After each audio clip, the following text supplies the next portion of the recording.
Hello! We are back in my garage. Alright, so here's my week update. If you don't really care about my week, I'll leave a time code in the description below so you kind of skip over to the kind of meat of this video. But if you're interested, here it goes. Not too much has happened during the week other than me going to Gainesville to celebrate my godson's 4th birthday.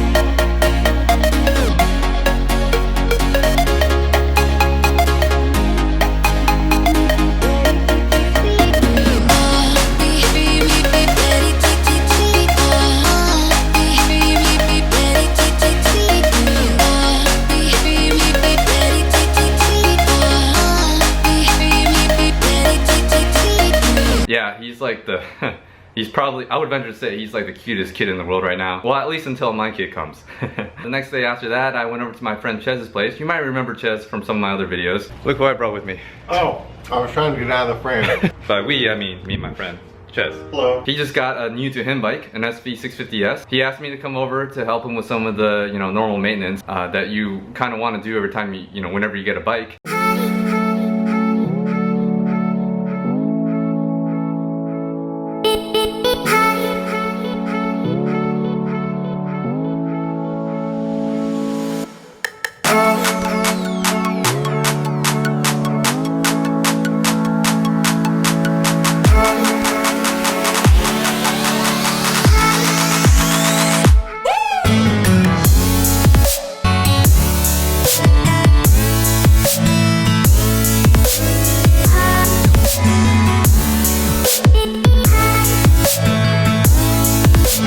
And that kind of like brings me up to here. One thing I noticed while I was over there was that, even though he has tools, how having the right tools really helps make the job a lot easier. So this is going to be a video about what I consider to be like the essential tools for a motorcycle garage. Now these are tools that I think, are essential. You could buy a lot of specialty tools that make the job even easier, but this should at least get you started to do most of the maintenance, most of the work on your own bike. Alright, so first up, we got sockets. Sockets are really important because at least half of the nuts are going to be hex bolts. Now with a set of sockets, you need a set of socket wrenches as well. So you could use those sockets. Now sockets come in all different varieties, and socket wrenches also come in a lot of different varieties. There are basically 3 sizes of drives that I recommend: a 1/4 inch, 3/8 inch, and also 1/2 inch. You shouldn't need any more than that. Those should cover, like 90% of the sockets that you're ever going to use. So on top of wrenches, what you also want to consider to get are extensions, because some nuts are going to be in less accessible areas, ones that you can't hit directly with just a socket and a socket wrench and a socket.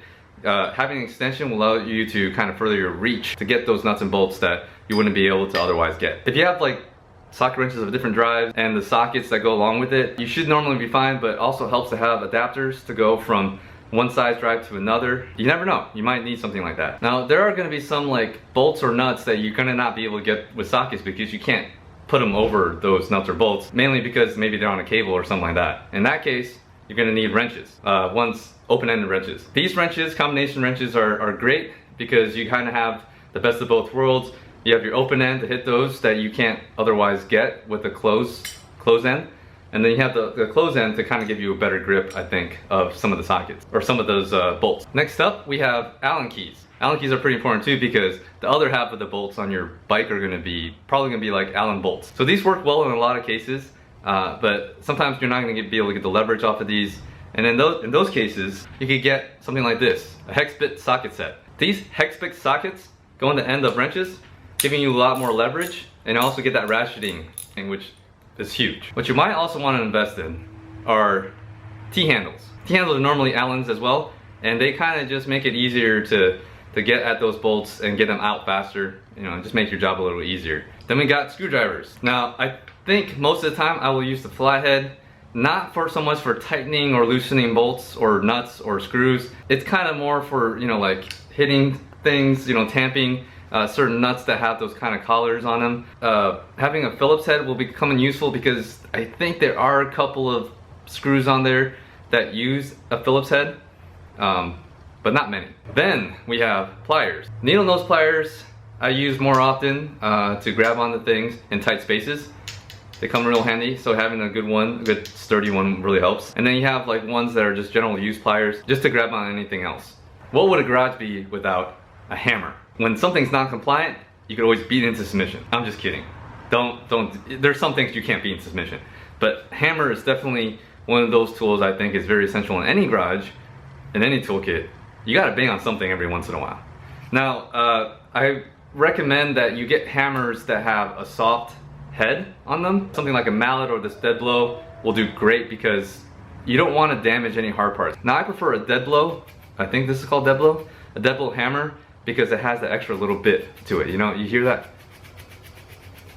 Yeah, it gives you a little bit of extra oomph. What I generally use this for sometimes is like if I'm trying to get my axles out and my wheels, they're not easy enough to push out sometimes. I'll use a hammer just to kind of tap it out. Really, that's pretty much what I think is all you really need in a motorcycle garage. Now, you could get most of these tools in a mechanic's tool set that you could buy in any hardware or any auto parts store. They usually come with a good amount of tools, enough to kind of get you by. You know, if you don't have any tools and you're looking for tools to get, the mechanic's tool sets will definitely be a good place to start. However, a lot of times those mechanics tool sets, especially the cheap ones, the really cheap ones, the quality isn't that great. And I've actually broken a couple tools out of those boxes before. If you're doing some light work, you'll be fine.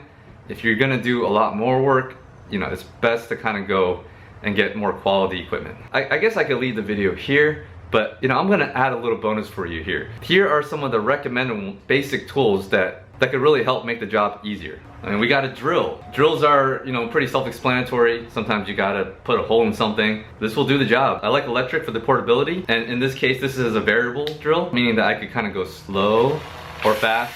That really makes a huge difference. If you have just a single speed drill, yeah, maybe that's good for like stuff like wood and stuff like that, but variable speed actually makes a difference. The next recommended tool is an impact driver of some sort. Here I also like electric ones for the portability. These really make it a lot easier to kind of break stubborn bolts loose and get them out real quickly. I wouldn't recommend trying to tighten something with this because they're not like torque spec'd really well. And you can end up over torquing and stripping bolts if you try to tighten with them. So don't tighten with them, but definitely you can use this to loosen them. Should be no problem at all. Now when I need more power, I'll go with a pneumatic or an air impact driver, which has a lot more power. Could get like some of the really high torqued nuts and bolts out with like no issue at all. But you have to have a good compressor for that. So if you don't have a compressor, you know, no big deal. Here is a small 12 volt impact. I also have a 20 volt DeWalt, and the 20 volt does a really good job of being powerful enough to get like 99% of anything I need off and loosen it off. Now one thing that like really helps is like a socket adapter like this. These also come in all those sizes that I recommended earlier. You pop it on and you can put any socket on here. I use this like a ton. If you don't already notice, like in my videos, I use this like a ton. What you also want to get is like something like this, an impact toolkit, which has an array of tools in there like screwdriver bits, and that also could go a long way in getting some of those screws out. What you should also consider getting is a breaker bar. Sometimes you need a little more finesse with breaking things off, and having that leverage really helps. So getting a good breaker bar, a nice long one, has come in handy for me on multiple occasions. Now while we're on just like recommended tools, you know, and like I'm trying to keep this as basic as possible, consider a torque wrench. Torque wrench allows you to tighten things to spec, and tightening things to spec, at least for me, gives me that peace of mind, knowing that I put that bolt to the exact torque it needs to be, and if it is at the exact torque it needs to be, it shouldn't back out. Now there's still some other things that you could do to make sure that bolts don't back out, but getting the torque correct is one of those things that I think is a best practice, and also something that just